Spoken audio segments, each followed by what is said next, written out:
Hi guys, this is Gordon of Suzuki. So next na review ko yung ating Celerio automatic. Okay. Okay.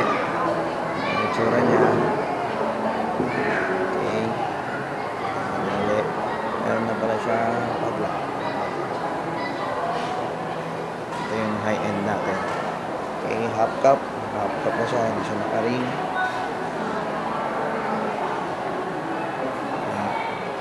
Siya para ating makita ang side view ng ating Celerio.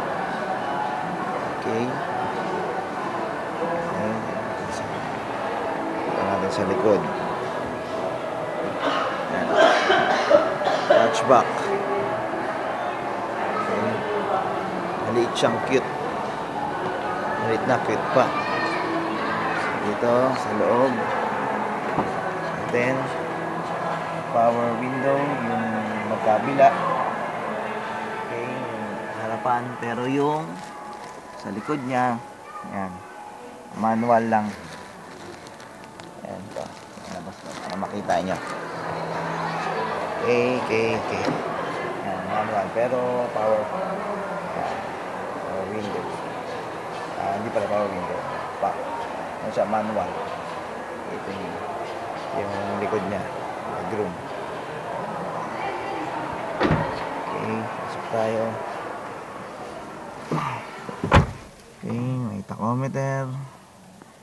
Okay, ito yung speed. Dual airbag na rin siya. Airbags. Okay. Sa yung aircon control. Okay, USB port meron.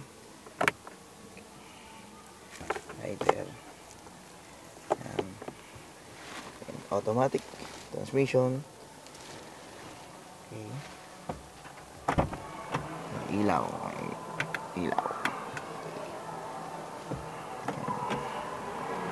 Tayo sa likod. Kita natin yung likod.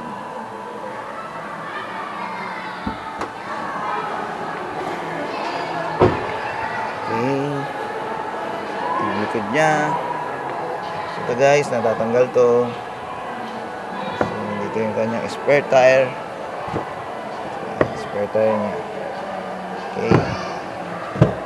So ito, ang gusto mong tanggalin niya, natatanggal to. Tapos ito, itong likod din, pwede mo rin siyang gawing compartment.